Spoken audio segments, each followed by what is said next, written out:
Bonjour à tous, bienvenue donc sur mon épisode YouTube, hein. Donc je vais pour la première fois réellement commencer des épisodes donc sur le Football Manager 2014. C'est la première fois que je vais faire ça, donc il y a de fortes chances que je bafouille, que je ne sais pas quoi dire au bout d'un moment. J'espère que vous me pardonnerez. Pour la qualité du son, j'essaie de faire au maximum. Je viens de passer une heure à essayer de régler pour que ce soit à peu près compréhensible. Je pense que ça l'est, mais maintenant c'est pas une super top qualité, donc j'espère que vous me pardonnerez aussi.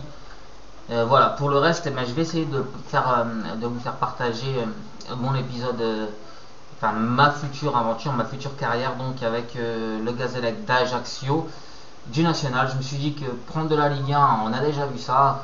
La Ligue 2 c'est pareil, avec notamment Lens, enfin avec des youtubeurs tout au moins que je suis, tout comme vous, hein. Même au CER, hein, avec Naka d'ailleurs que je salue, qui est un très bon youtubeur et qui donne de très précieux conseils. Voilà.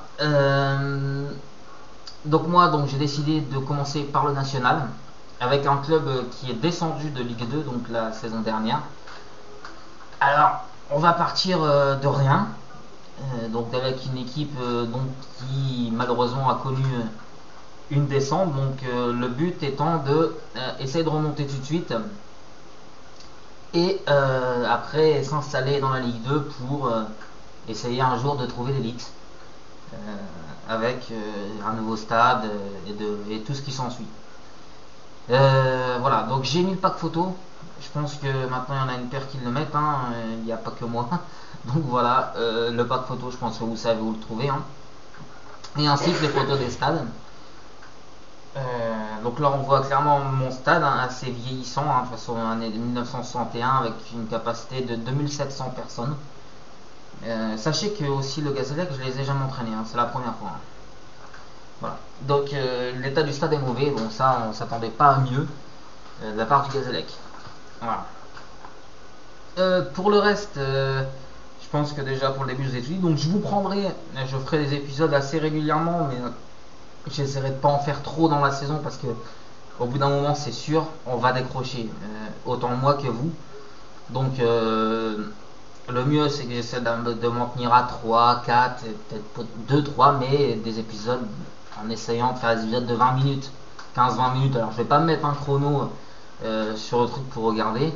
Je dis ce qu'il y a à dire et dès que c'est fini, voilà. J'irai pas plus loin, j'irai pas avec un chrono et un bip pour savoir dans combien de temps je dois finir mon épisode. Voilà. Bon, bah, on va commencer donc à discuter de cette équipe d'Ajaccio. Bon, j'ai déjà commencé un peu le début de saison, les matchs amicaux sont faits, plus le début de saison.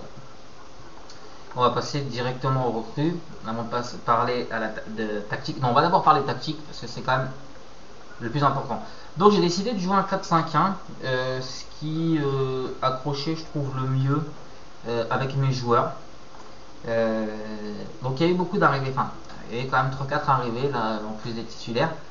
Parce que par exemple mon gardien n'avait pas le niveau tout simplement pour le national. Et j'ai pu faire une première belle affaire en recrutant Benoît Bévenu. Je pense que certains le connaissent, hein. Il a été formé à Toulouse. Il a que 28 ans et on voit qu'il y a quand même des bonnes prises de balles, des réflexes. Bon, il manque un peu d'agilité, c'est dommage. Mais bon, ça reste du national, c'est ce qu'il faut se dire. La meilleure note pour le national, pour moi, quand il y a au moins 10, je pense que c'est très bien. Et là, on voit que donc j'ai classé, si vous voulez, mes notes par couleur. Oups, mais j'ai appuyé sans faire exprès. Super, Greg. Donc voilà, donc j'ai classé mes notes par couleur. Et on voit bien que Benoît Bévenu reste un gardien tout à fait correct. Maintenant, bon, on voit que les relances à la main sont pas excellentes, sont en dessous de la moyenne. Sinon le reste, il y a quand même des bonnes décisions, un bon placement. Voilà, il y a des réflexes, les 1 contre 1 il est plutôt bon. Je pense qu'on n'a pas à rougir de ce gardien pour le national.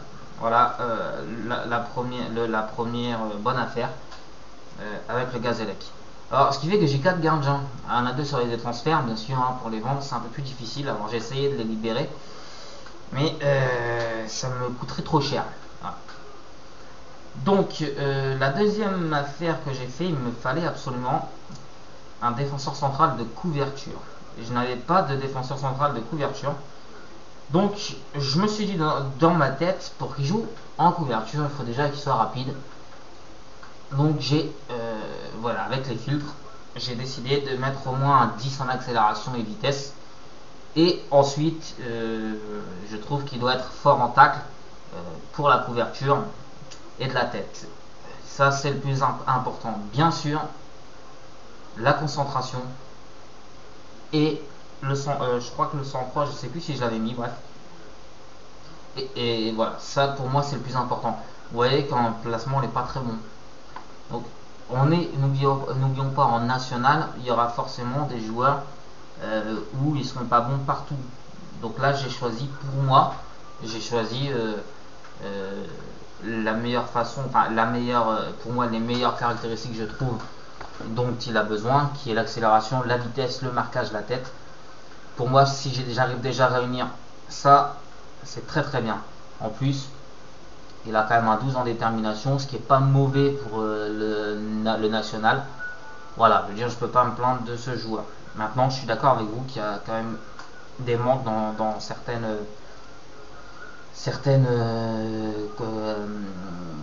certains attributs, hein. Mais par contre, on voit que son QPN est à 15, donc voilà, c'est un joueur qui va tenir sa place, je pense, sans problème. Alors, l'autre arrivé, c'est Cédric Fabien. Donc là, sur le côté, par rapport à ma tactique, j'ai préféré donc un défenseur gauche plutôt un défenseur latéral. Je vous ai dit que j'avais dit qu'on regarderait ma tactique, du coup, j'ai fait d'abord ça. C'est pas grave. Donc, j'ai aussi privilégié la vitesse, quoique ce n'était pas super important. Mais par contre, sur le côté, pour une fois, j'ai privilégié plus les passes, qui sont à 10. Il me semblait que j'avais privilégié le marquage, mais je vois qu'il est à 9. Alors, a-t-il perdu déjà un point? Je ne pense pas quand même. Et c'est un joueur aussi qui est collectif. Et vous voyez, dans la créativité, bon, ça on s'en fout un peu en défense en gauche, mais dans les décisions, le placement est à 10, donc c'est plutôt bon. Il a pas mal de sang-froid et de concentration. Voilà, il y a beaucoup d'activité. Et en plus, il s'est centré, donc c'est quand même un joueur assez intéressant. Maintenant, je suis d'accord que il va falloir qu'on travaille un petit peu le marquage. Bon, maintenant il a 30 ans, donc je crois que ça ne servira à rien de toute façon. Donc voilà pour ce joueur. Pour l'instant, moi je trouve assez bien pour le national. Alors après, je peux me tromper, hein, vous avez le droit de critiquer ou de quoi que ce soit, du moment que la critique est constructive. Ça me dérange absolument pas, hein. J'ai besoin de conseils, hein, bien sûr. Le reste, donc, ah oui, arrivé de Damien Mosica. Alors, c'est un joueur qui vient donc de Torquay, donc c'est en Angleterre, et formé à l'AS Nancy-Lorraine. Alors, j'ai été content de le trouver quand même, parce que je le trouve assez complet. Là, je suis en train de travailler un peu plus la finition, parce que je le fais jouer milieu polyvalent.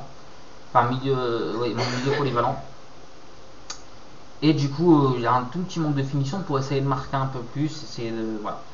Euh, Moi, j'aime beaucoup ce joueur. Je trouve qu'il a vraiment des notes à peu près complètes. Euh, donc, je pense qu'à l'avenir, on va attendre un petit peu parce qu'il vient d'arriver. On voit que ses notes sont pas encore terribles. On va attendre un petit peu, mais je pense que ça verra être un bon joueur pour nous. Il a 26 ans. Voilà.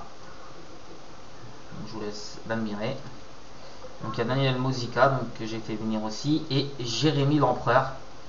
Alors là j'ai été aussi étonné de le trouver parce que je le trouve plutôt fort.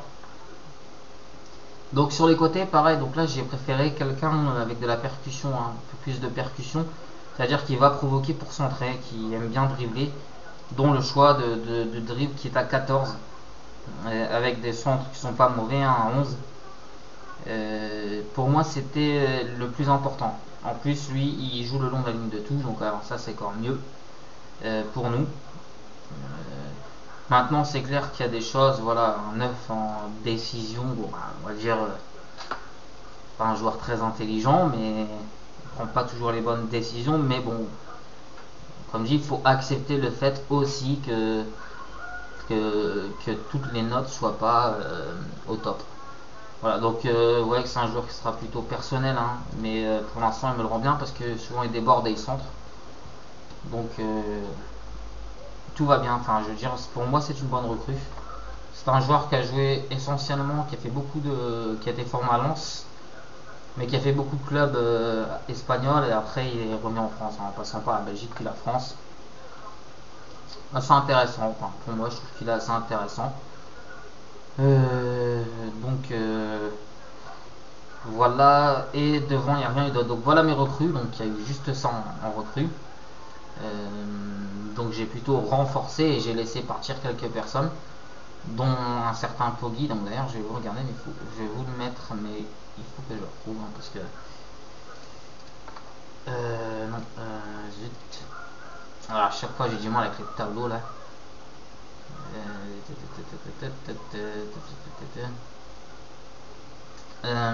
Bah zut, je sais plus où c'est le tableau des transferts, bien sûr. Bon, bah écoutez, c'est pas grave, hein, je le retrouverai quand je le retrouverai. Ah merde. Alors attendez juste un instant, je vais le retrouver, hein, ce tableau. Non, c'est peut-être là que je peux l'avoir.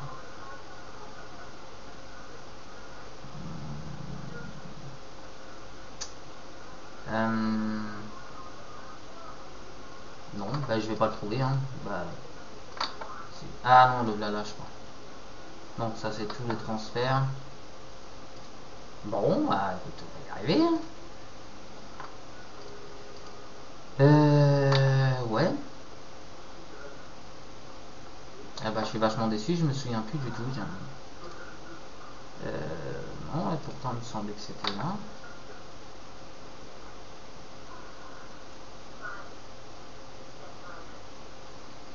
Ça c'est les entraînements, ça c'est la tactique. Et là, bah, effectif, bah non, que je me. Bah écoutez, c'est pas très grave, hein. Parce qu'on a vu les arrivées, mais c'est vrai que j'aurais bien voulu faire voir les départs. Bon, bah.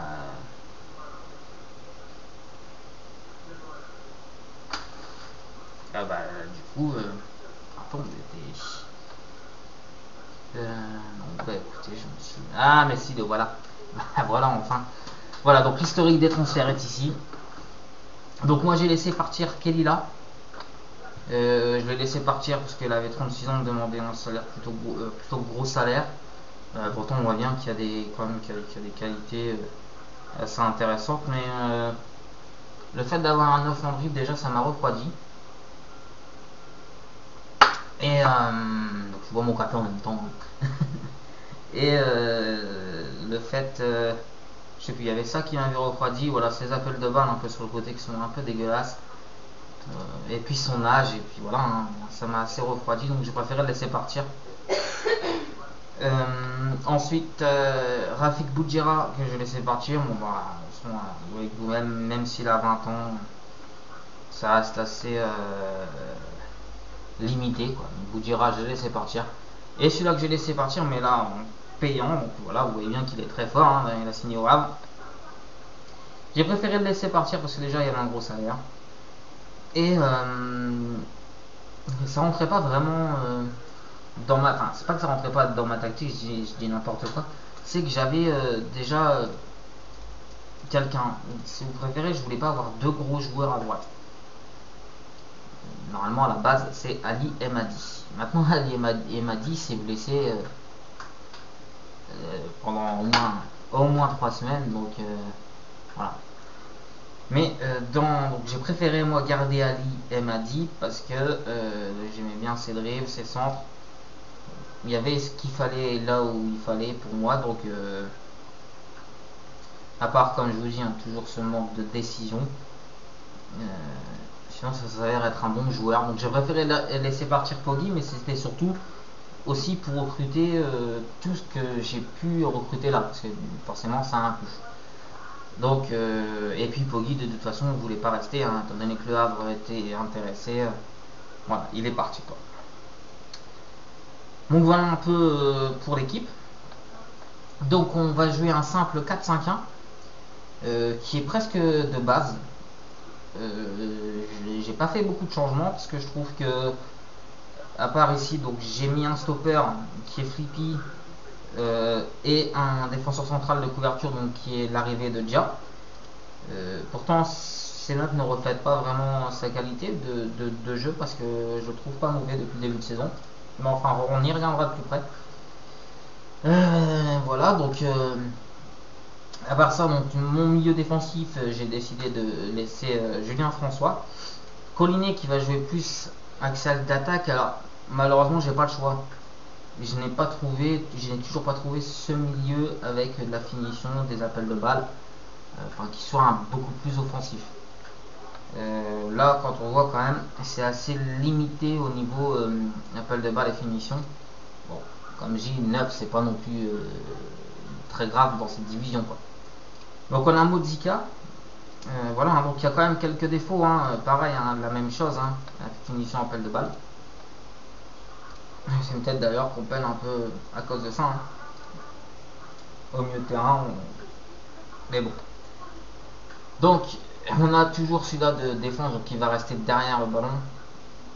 Mon milieu central qui va faire l'essuie-glace un peu, avec qui sera à peu près au niveau du ballon, et Collinet qui va essayer aussi de donner des appels de balles pour essayer d'aller aider Colorado. El Yemadi et l'empereur vont rester sur les côtés pour essayer d'aller centrer. Très important. Bien sûr, je ne joue pas avec en retrait ou quoi que ce soit parce que j'ai décidé, comme j'avais deux ailiers, de laisser un attaquant avancé, donc qui est un peu plus créatif d'ailleurs, l'attaquant avancé que le renard. Donc j'ai préféré le laisser comme ça. Colorado commence plutôt bien sa saison, hein, avec donc 6 matchs de but. Ouais, c'est vrai qu'il y a mieux, mais bon.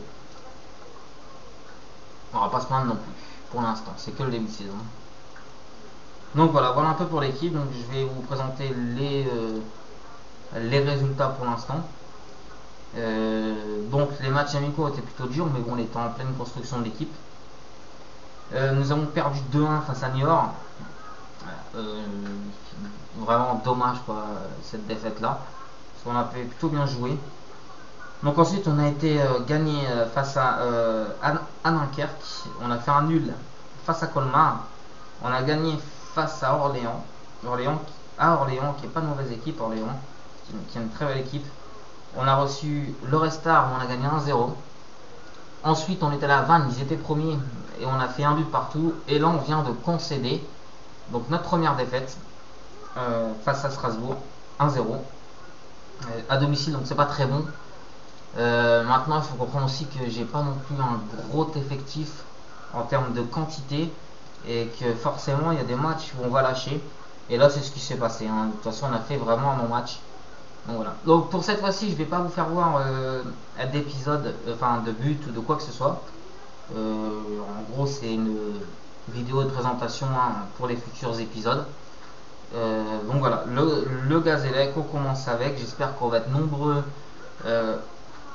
vous allez être tout au moins nombreux à me suivre. Et puis, j'ai hâte de continuer pour voir un peu ce que ça va donner. Je vais quand même faire voir le classement. Nous sommes 6e actuellement. Nous avons 11 points. Nous sommes qu'à 2 points du premier. Donc rien de bien grave cette défaite. Mais bon, j'ai dit à mon comité directeur qu'on jouerait la montée cette année-ci. Voilà, donc c'est un peu le contrat quoi, c'est de monter. Voilà. Bon, j'espère en tout cas que ça va durer longtemps avec le Gazélec, que je vais pas me fail. Et puis je voulais aussi vous parler d'un autre format qui est le Twitch. Sachez que je joue en direct aussi sur un site qui s'appelle Twitch. Pour la plupart, je suis pas sûr que beaucoup de FMistes le connaissent en France. Beaucoup d'anglais y font des sacrées saisons. On peut y regarder en direct plein de jeux. Et moi, je stream du FM. Donc, notamment, je pense que je vais streamer cette saison-là. Donc, je vous donnerai le lien de ma chaîne Twitch. Et puis, j'espère que vous pouvez, que vous voudrez ou que vous pourrez me rejoindre un jour et discuter en direct, me donner des conseils en même temps sur le Twitch. Voilà. Eh bien, écoutez, je vous souhaite en tout cas à vous une bonne semaine, un bon week-end, parce qu'en plus il va faire très bon. J'ai juste à vous dire au revoir et puis on se voit bientôt. Allez, bye bye.